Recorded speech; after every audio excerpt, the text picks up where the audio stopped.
Salmo 86, versículos 14 al 16.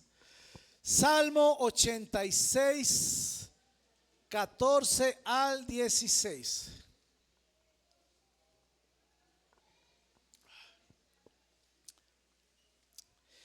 Voy a hablar sobre un Dios santo, sin mencionar el asunto durante todo el mensaje. Nuestro Dios es un Dios santo. Salmo 86, versículo 14 al 16. Ahí está en Reina Valera, ok. Dice aquí, oh Dios,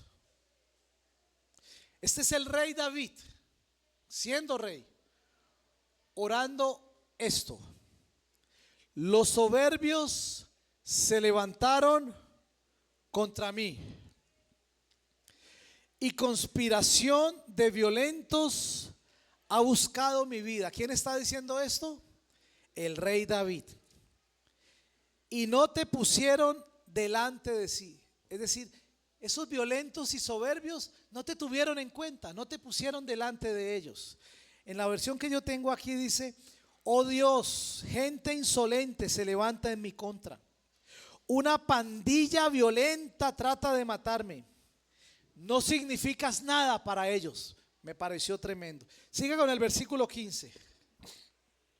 Mas tú, Señor, Dios misericordioso y clemente, lento para la ira y grande en misericordia y verdad. Y el 16. Mírame, dice David, y ten misericordia de mí. Da tu poder a tu siervo y guarda al hijo de tu sierva. Esta semana, meditando en este pasaje y hasta preguntándole a algunos amigos qué se entendía por este pasaje, y leyendo algunos comentarios bíblicos, me quedé sin entenderlo todavía muy bien. Pero creo que solo esta mañana, mientras repasaba esto que había preparado, pude acabar de comprender un poquito de qué se trata. En este salmo David está haciendo una oración donde dice que hay, como dice el primer versículo, gente soberbia, gente insolente que quiere atacarlo. Pero en medio de su oración y de su afirmación o declaración, él también habla de que Dios es misericordioso y le expresa a él su deseo de confiar solo en él. ¿Qué está pasando en ese momento de la historia del pueblo de Israel? Recuerde que la historia de Israel, o mejor, la historia de Dios, tiene una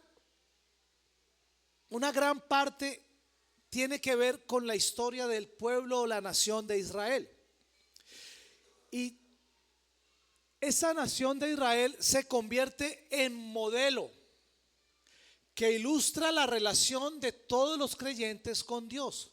Cuando Israel amaba a Dios, ellos prosperaban. Cuando se apartaban de Dios, eran llevados cautivos. Y una y otra vez esa era la constante. Entonces, cuando Dios habla a Israel, nosotros podemos entender que es lo mismo que Dios está queriendo decirnos a nosotros. Y David, como el rey más querido de la nación de Israel, él casi que encarna en sus oraciones la relación de Dios con su pueblo y la relación de su pueblo con Dios. Entonces, David es muy importante en la historia del pueblo de Israel.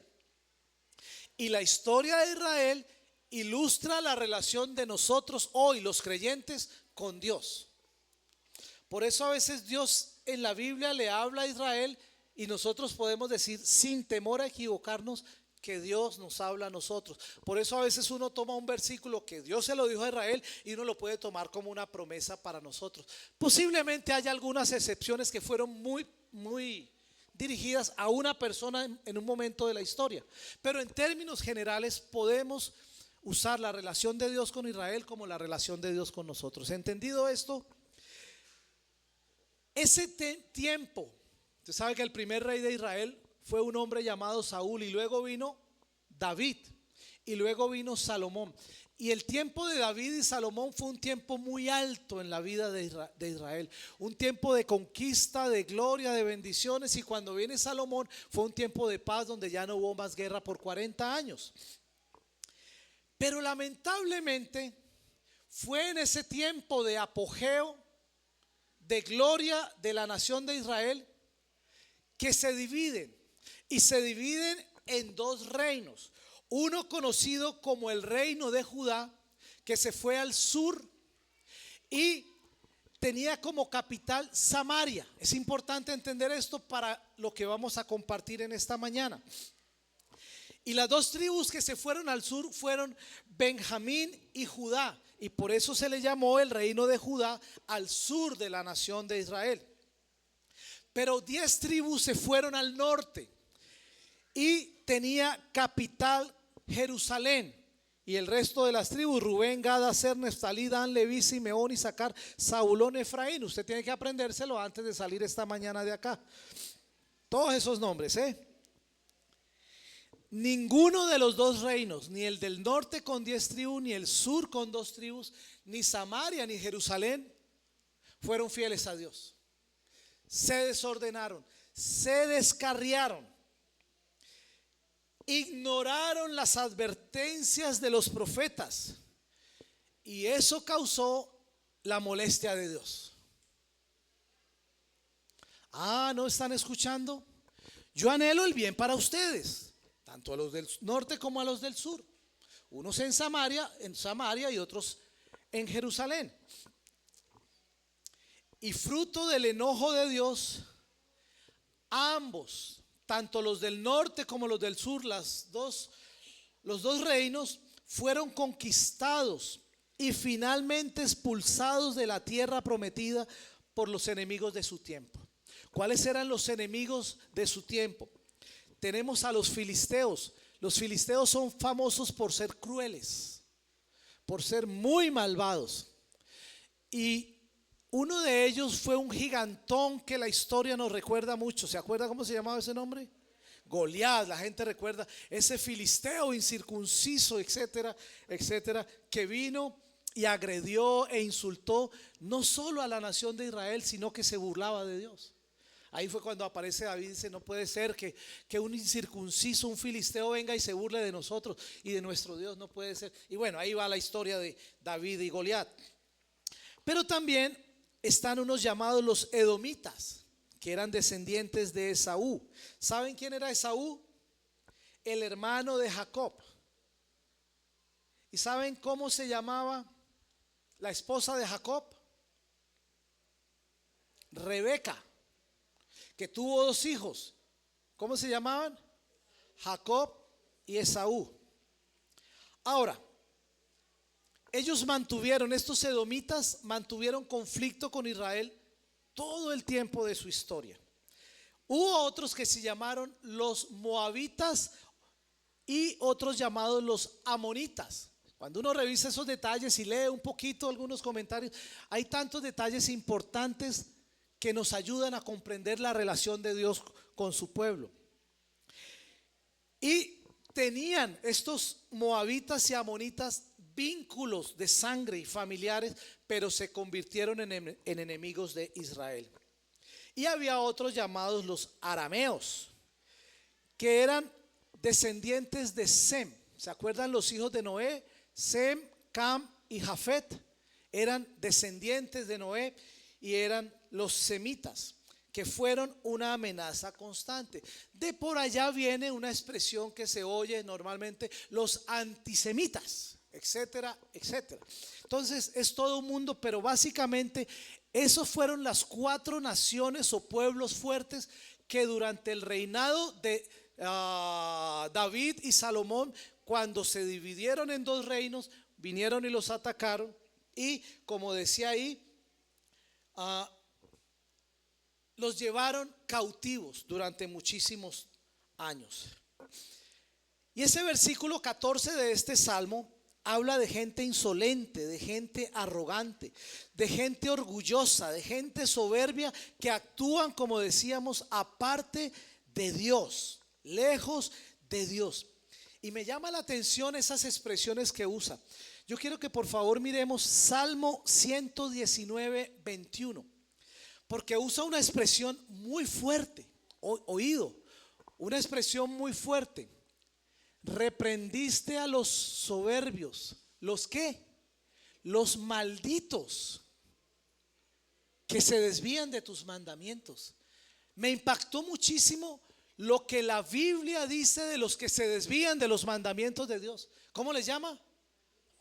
Eso suena como feo, como fuerte. Pero esos que están atacando a David, volviendo al Salmo 86, esa gente insolente y arrogante, los que me atacan, decía David, en otras palabras, los que atacan a Israel son unos malditos.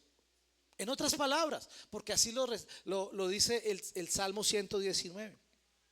Pero luego en el versículo 15 ahí del Salmo 86 empieza a decir que Dios es un Dios compasivo, es un Dios de misericordia, que es lento para enojarse, pero que tiene un amor inagotable, lleno de verdad y de fidelidad. En la versión que tengo aquí dice, lleno de amor inagotable. ¿Cómo es el amor de los padres con los hijos? ¿Agotable o inagotable?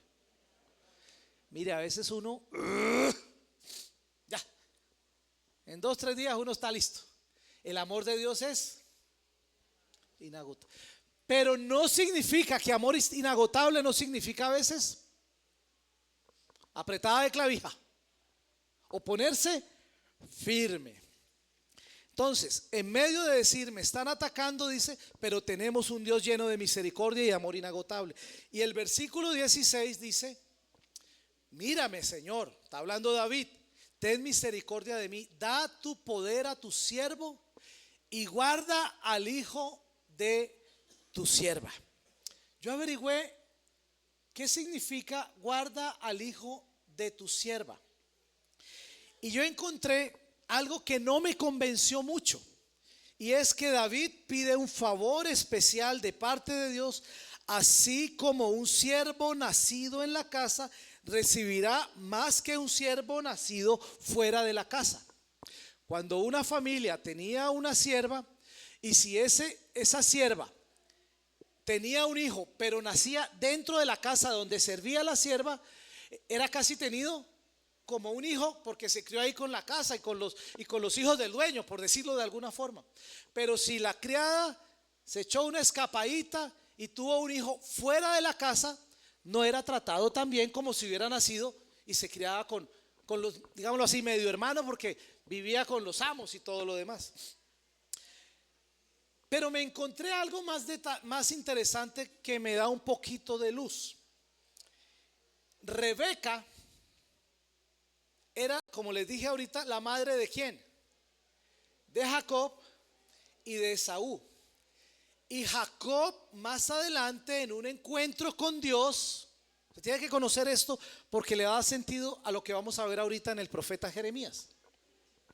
¿Cómo se llamaba? Jacob. Y luego, ¿cómo vino a llamarse? Israel. Dios le cambia el nombre de Jacob a Israel. Y en sentido simbólico, Rebeca es considerada como esposa de Isaac y madre de Esaú y Jacob, la madre de Israel. De hecho, cuando uno va a Israel, lo llevan a la tumba de Rebeca. Y uno va y se toma las fotos ahí en la tumba de Rebeca. Para uno no tiene mucho significado, pero para los que son descendientes de Israel, tiene mucho sentido ir a la tumba de Rebeca. Como si a usted lo invitan a ver la tumba de alguien que no es familiar suyo. Ah, qué bonito. No tiene sentido. Pero si usted va a la tumba de su abuelo, de su bisabuelo, de su tatarabuelo, de alguien que usted conoce, tiene como más sentido. Igual la tumba de Rebeca. Entonces, eso tiene que ver con ese versículo que dice, el versículo 16, salva a este hijo de tu sierva.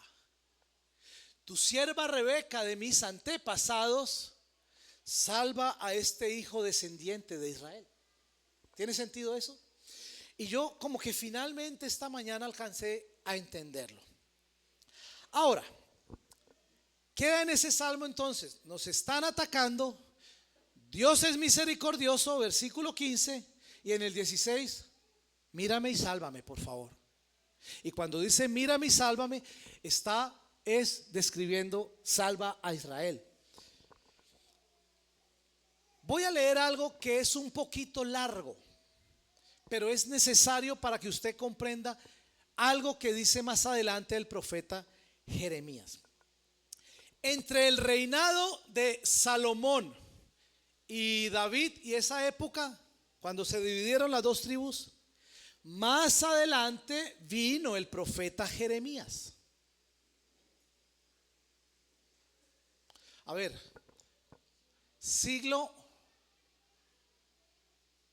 los historiadores, siglo X antes de Cristo sucedió esto. Y por ahí Salomón entra como siglo sexto, octavo, no sé. Yo me puse a leer un poco de cosas, pero había una diferencia entre Salomón y David y Jeremías de 3 siglos, 300 años. Y uno se pone a ver, porque usted sabe que uno pasa en la Biblia de una página a la otra y uno dice, no, fue en 10 minutos que sucedió. No, pero cuando uno mira la historia hay diferencia de tiempo. Y hubo más o menos 300 años de diferencia entre el reinado de David y Salomón y el tiempo en que aparece el profeta Jeremías. Ahora, Jeremías hace una oración que es un poquito larga, pero no tengo todos los versículos, o sea, no los voy a leer todos. Jeremías 32, del 17 al 35. Ustedes van a recibir hoy mucha Biblia, pero es importante para leer lo que quiero decirles en esta mañana con la palabra del Señor. Versículo 17, lo voy a leer entonces en esta versión. Yo te voy diciendo a cuáles vamos saltando. Oh Señor Jehová, está haciendo una oración Jeremías y usted me va a decir si se parece a la oración de David. Oh Señor Jehová, he aquí que tú hiciste el cielo y la tierra con tu gran poder y con tu brazo extendido. Ni hay nada que sea difícil para ti. David conocía a Dios, Jeremías dice, no hay nada que sea difícil para ti. Siguiente. Que haces misericordia a millares. ¿Sabían que David había hablado de que era un Dios misericordioso? Y castigas la maldad de los padres en sus hijos después de ellos. Mire lo que dice Jeremías. Dios, tú eres grande, tú eres poderoso. Jehová de los ejércitos es su nombre. Versículo 19. Grande en consejo, magnífico en hechos, porque tus ojos están abiertos sobre todos los caminos de los hijos de los hombres, para dar a cada uno según sus caminos. ¿Se acuerda que yo les dije que en un tiempo de bendición, de prosperidad, y fue en ese tiempo en que se apartaron de Dios y fueron llevados finalmente cautivos por algunos pueblos que les mencioné? Para dar a cada uno según sus caminos y según, ¿qué? El fruto de sus obras. Todas las cosas tienen consecuencia. Todos los actos de los hombres tienen consecuencias.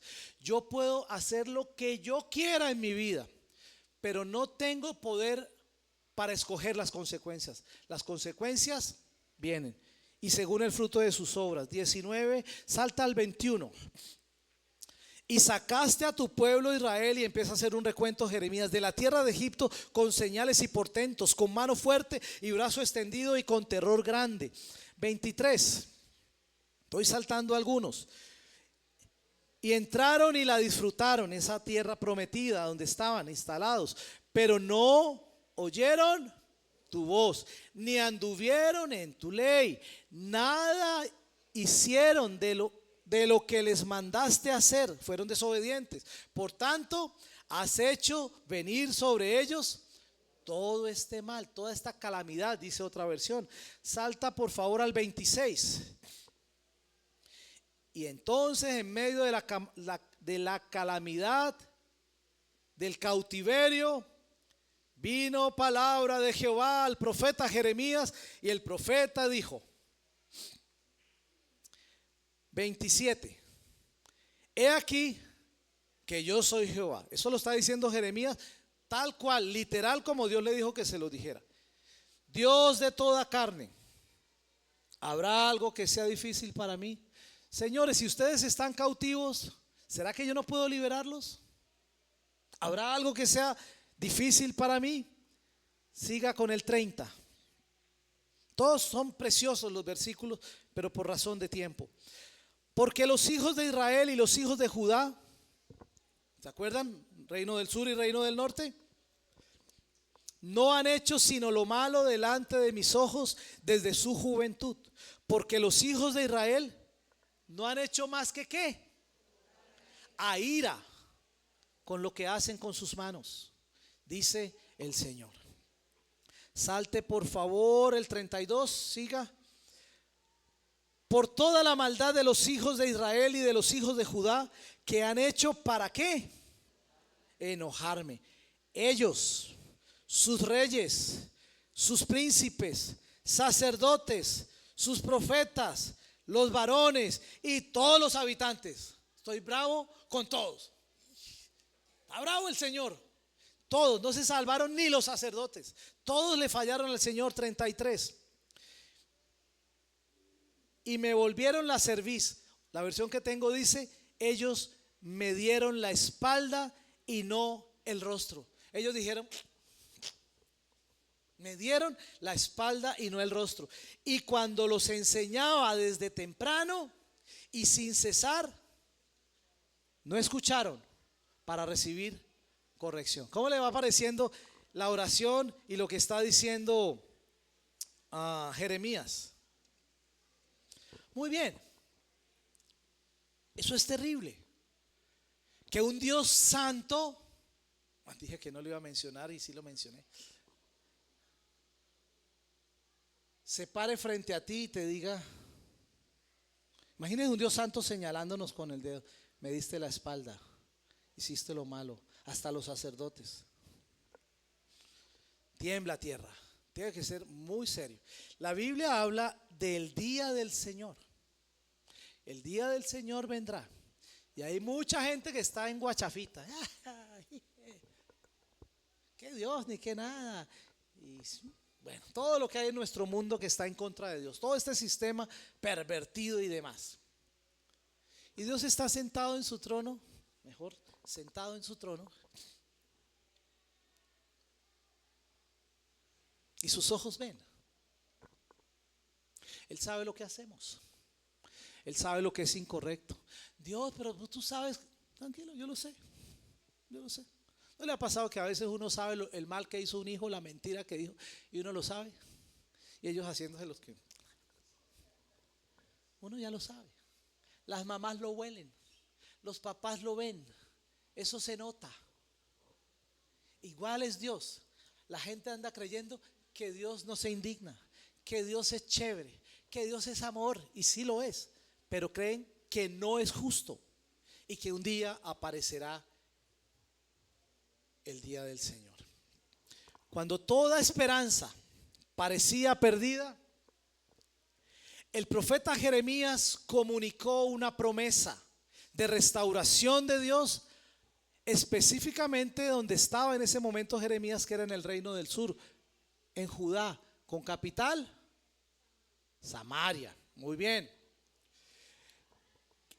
Que se había vuelto hacia otros dioses y había abusado y explotado a los más vulnerables de la sociedad.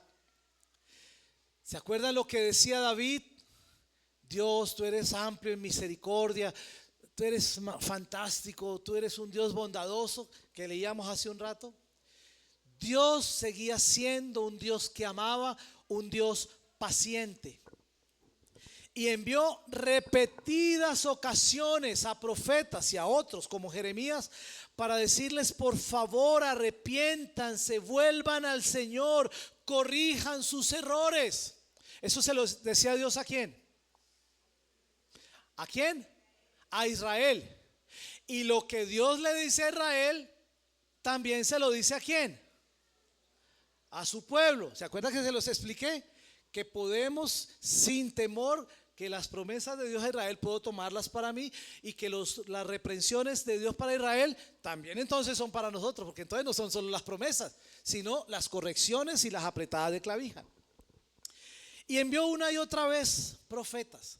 ¿Se acuerda cuando Jesús dijo: oh Jerusalén, que apedreas a tus profetas, a los que te son enviados? Y dice que Jesús lloraba mirando la maldad de Jerusalén. Entonces Israel siempre desestimó la palabra de Dios. Bueno, no siempre, desestimó a los profetas que venían: arrepiéntanse, no, y las fiestas y las guachafitas, ¿no? Sin embargo, a pesar de Israel, tanto el norte y el sur, en Judá y Jerusalén, una y otra vez recibieron advertencias de que no rechazaran la presencia, ni las prioridades, ni la protección de Dios.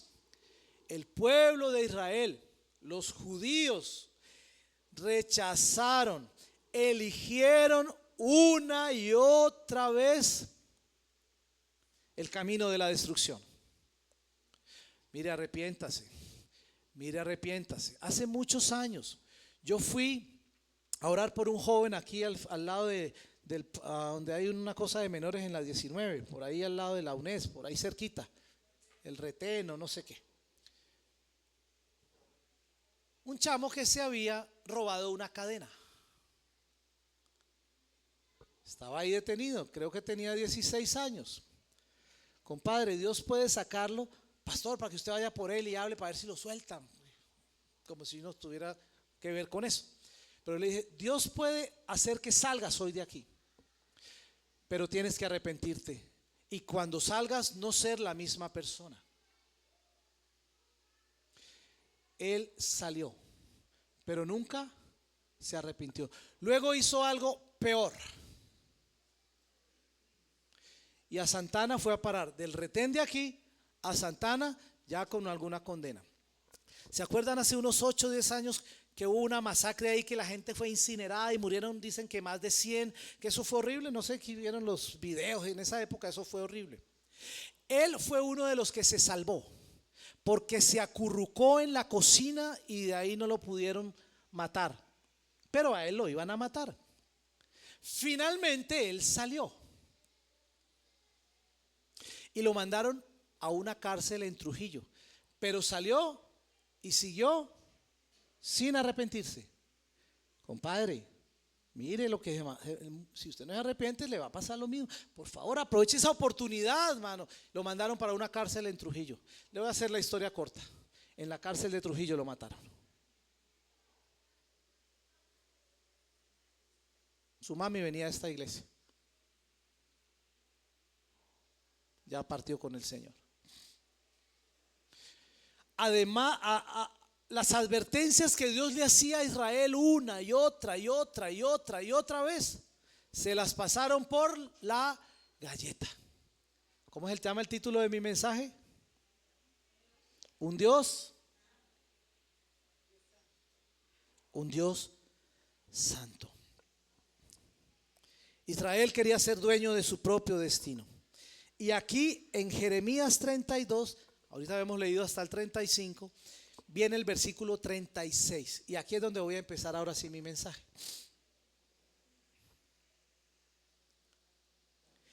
Y con todo, ahora así dice Jehová, Dios de Israel, a esta ciudad, Samaria, de la cual decís vosotros: entregada será en mano del rey de Babilonia, a espada, a hambre y pestilencia. 37. He aquí que yo los reuniré de todas las tierras a los cuales los eché con mi furor y con mi enojo e indignación grande, y los haré volver a este lugar y los haré habitar seguros, para que estén seguros. Yo los voy a recoger. Ustedes han sido desobedientes, ustedes levantaron dioses, ustedes mataron a los profetas, ustedes han sido tercos. Mas sin embargo, yo soy Dios, que los amo, que tengo un pacto, que di mi palabra. Los recogeré de todas las naciones donde los dispersé. Y bueno, los haré habitar seguros. 38. Israel. Y entonces me serán por pueblo y yo seré a ellos por Dios. Siga. Y les daré un corazón, un camino. ¿Para qué? Por favor, Israel, para que me teman perpetuamente, para que tengan bien ustedes, ellos y sus hijos después de ellos. 40. Y haré con ellos pacto eterno. En ese pacto estamos incluidos nosotros. ¿Y cuál es el pacto? Que no me volveré atrás de hacerles bien. Es una decisión de Dios. Voy a hacerles el bien. Lo decido. Es un pacto perpetuo. Quiero el bien para ustedes. Lo está diciendo. Y pondré mi temor, mis mandamientos, mis palabras en el corazón de ellos con un propósito. ¿Cuál es el propósito de poner la palabra en nuestro corazón? Que no nos apartemos de él.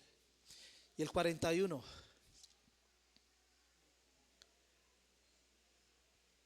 Y me alegraré con ellos, haciéndoles bien. ¿Cómo se siente Dios haciéndole bien a sus hijos, a su pueblo, en este caso? Se siente con alegría. Hay alegría en el corazón de Dios haciéndole bien a su pueblo. ¿Cuántos de ustedes disfrutan cuando le pegan a sus hijos? Uy, qué rico darle así. No, nadie disfruta. Tiene que ser un depravado, qué sé yo. Pero un padre dice que se alegra con ellos. Y mire lo que les dice: y los plantaré en esta tierra en verdad. Y allá están plantados, aunque naciones y naciones y 22 naciones árabes alrededor quieren sacarlos y en algún momento los van a atacar. Yo los plantaré en esta tierra de verdad, de todo mi corazón y de toda mi alma. Ahí termina mi mensaje. Y usted me dirá, ¿no se le ha pasado cuando uno ve una película que termina y uno queda como... Y el final, ¿por qué no se besaron y fueron felices? No, porque todo lo da para que el que ve la película saque sus propias conclusiones de cómo es el final, ¿no? Yo por eso casi no veo películas, porque yo nunca entiendo nada. Yo no entiendo cómo termina el final. Y entonces, ¿por qué no se besaron? Pues no entendiste, me dice mi esposa, pues no entendió nada entonces. Espero que ustedes no queden así con esta historia. Yo quiero que allí donde usted está, me permita hacer una oración donde usted entienda lo que hemos visto con el Salmo 86 y con todo ese Jeremías capítulo 32, con esa exhortación a Israel. Pero eso también tiene que ver contigo. Ah, no, eso era para ellos hace años. No. Es también para ti. Cierra tus ojos y en unos instantes les voy a decir qué hacemos. Oremos al Señor, todos ojos cerrados, tú hablando con Dios. Allí donde estás,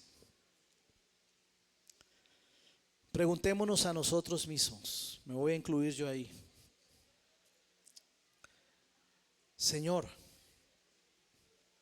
¿hay alguna área de nuestra vida en la que estemos fallando repetidamente? ¿Se acuerdan que Israel fallaba, pecaba? Dios los seguía amando, pero ellos seguían alejándose de Dios, hasta le daban las espaldas. ¿En qué área de tu vida estás fallándole a Dios? ¿En qué área de tu vida no hay temor de Dios? ¿En qué área de tu vida estás pensando que Dios no sabe, que Dios no ve? El que tiene oídos para oír, que oiga. Pero Señor, Aún así, cuando te hemos fallado una y otra vez, confiamos en tu amor y en tu misericordia.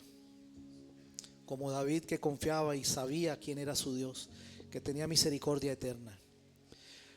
Muéstranos si hay algún pecado que se repite en nuestra vida. Dígaselo usted al Señor en primera persona. Muéstrame si hay algún pecado que se repite en mi vida.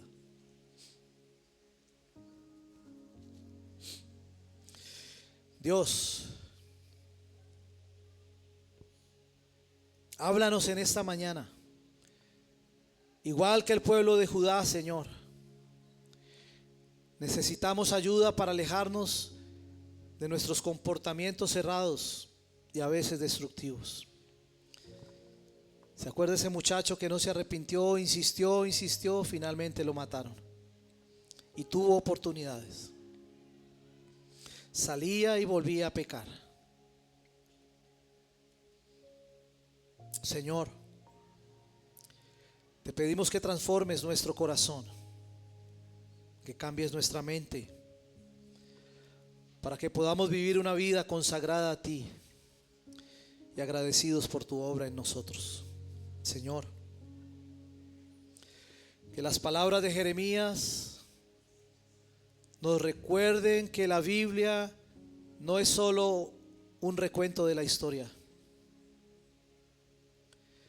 sino la forma como Dios quiere que nosotros, tus hijos, sepamos lo que tú dices, pero también lo que sientes por nosotros. ¿Recuerdan que Dios siente alegría de hacernos bien? No solo debemos saber lo que Dios dice, sepamos también lo que Dios siente. ¿Qué siente el Padre cuando sus hijos fallan reiteradamente? Solo tú respóndete. ¿Qué siente el Padre? ¿Qué sientes tú cuando tus hijos fallan? Cuando tus hijos se equivocan, no escuchan a su padre. Cuando nosotros no escuchamos las instrucciones de Dios, ¿qué piensas que siente Dios?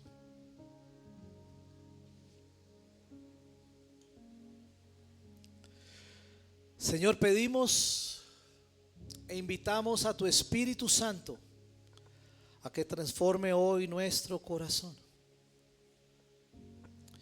Y mientras lo haces esta mañana y meditamos en tu palabra, ayúdanos, Señor, a entender un poco más tu corazón. ¿Cuántos quieren entender más el corazón de Dios? Lo que Dios dice, lo que Dios siente.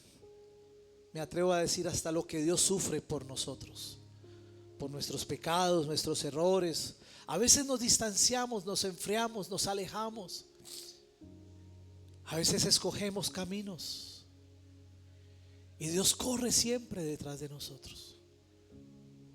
Todo aquel que desea conocer el corazón de Dios y entender lo que Dios siente y dice, voy a pedirle que se ponga de pie. Todo lo que Dios dice a Israel, también lo dice a nosotros. Todo aquel que quiere sentir lo que Dios siente, saber lo que Dios dice, conocer ese amor inagotable del Señor, póngase de pie.